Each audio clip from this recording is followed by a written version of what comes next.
Hey everyone, it's Dave, and here comes my trusty sidekick, Bo. We are headed out to the yard today to take a look at everything that's going on this week. Today is September 16th, 2023, and it has been an overcast day all day. A little bit of mist this morning, but just nothing but humidity today. But I did want to take you around because I did get to do some work in the yard last couple of nights, and finally getting to pull out that incredible amount of weeds that have grown up over the summer. And I'm going to pop in another video real quick here to show you the before picture.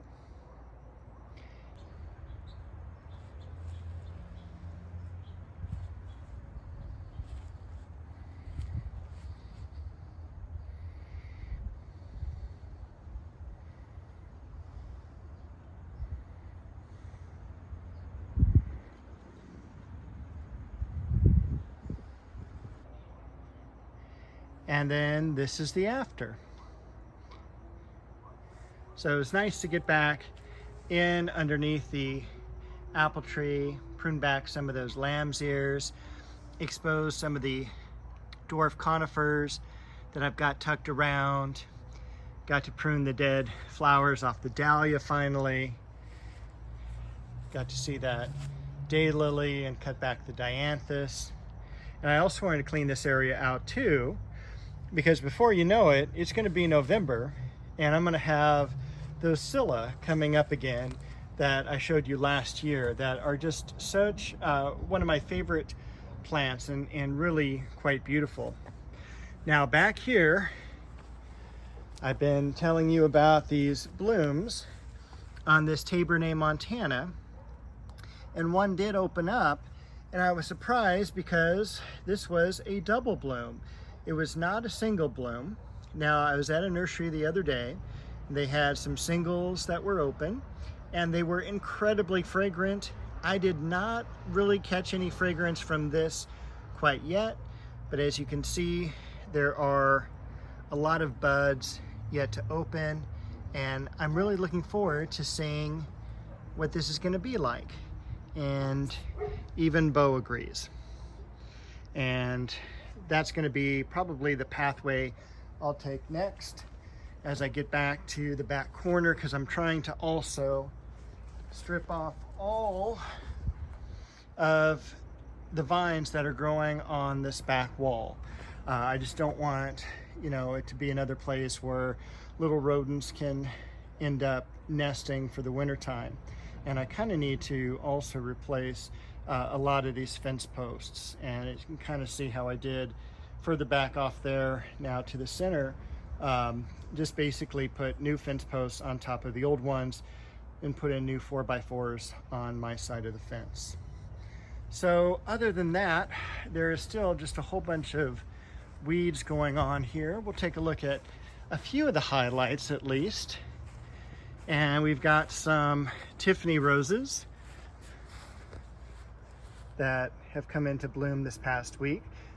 Tiffany is one of the offspring of the Charlotte Armstrong rose that is so famous, and I can't remember the other parentage for Tiffany. I'm just drawing a blank. The crabapple tree held up throughout the summer, so I'm super thrilled. And if you saw the blooms on it from this past late winter, early spring, I can't wait for this coming year because it'll be twice as many. We've also got the almond bush here, not a true almond, but it's just called almond bush, and that is very, very fragrant, very sweet smelling plant. And last year was the first time I saw it, and it was at Upland Nursery, which is actually in the city of Orange. It is not in the city of Upland, but I will be back visiting there again soon because I think their nursery is just so cool, and I'm trying to kind of mimic the way they have kind of trees set up throughout their nursery and also their shade structures, because I kind of want to repeat them here. I've really been thinking a lot about how I want the backyard to look, and There's some more catmint there. Again, Bo, zero interest in catmint.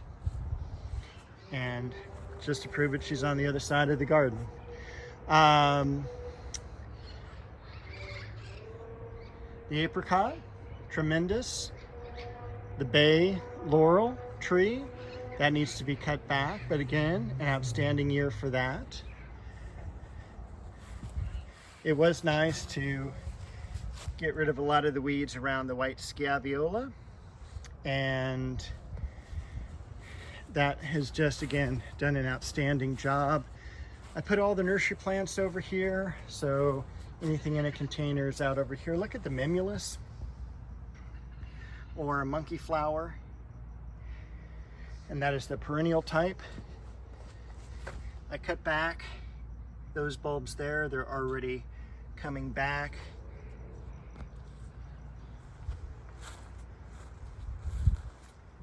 And everything else is, or I should say, has survived the heat. The dogwood starting to discolor and turn brown on the edges. Those leaves will start dropping really, really soon. Again, I was really happy it made it throughout the season. I don't like it in this position, in this location, so I'm probably gonna pull it out more into the yard. I'm not quite sure yet what I'm gonna do. Maybe I'm gonna put it over near the crepe myrtle. I don't know yet.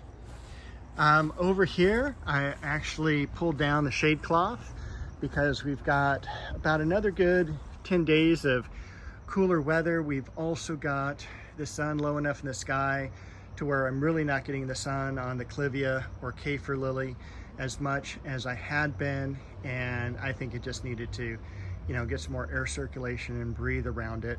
It did damage a lot, as you saw in my earlier videos, but it is a super hardy plant. It's one of those cornerstones in any garden, and I don't know of anyone who's ever killed one. And so far I haven't, but that's also a special plant to me because I got that when I was working retail, and you can see just what a big clump of lilies those are. Not true lilies, but they are kaffir lilies.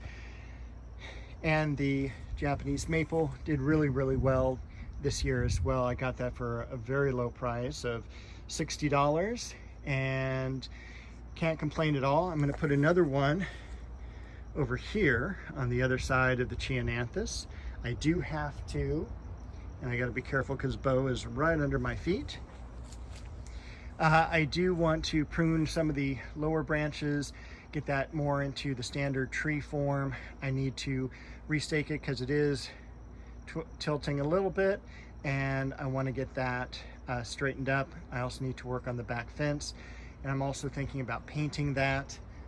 As far as this back area goes, I have some really good design ideas that I've been mulling over, and we'll see. I'm not ready to release those yet, but I think it'll be really cool back here in what has been kind of a dead area, in an area that really needs some help. This used to be such a beautiful area when I had the pond here and some plants around it, and all the rocks that are around this perennial bed were around the pond at one time when I had that. So I have some ideas. I'm still thinking them over, and when I've finalized them, I will share them with you. Some beautiful heliotrope off to the back. A couple osteos blooming there. Look at the Gaura. I mean, the Gaura is just amazing with this fall bloom, and lots of buds yet to go.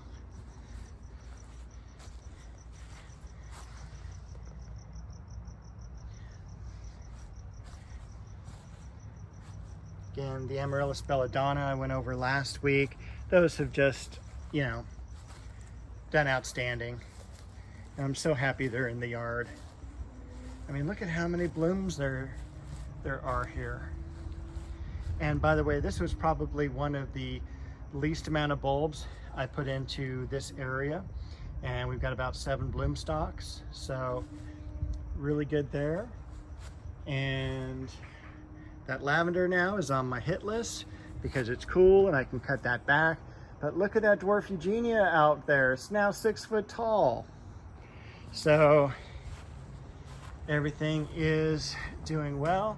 I'm really surprised at how nicely that magnolia's been doing. And we're basically back to the beginning. So anyway, that's the current garden update. There is Bo being very stealth back there. I will see you all next week with a new garden video.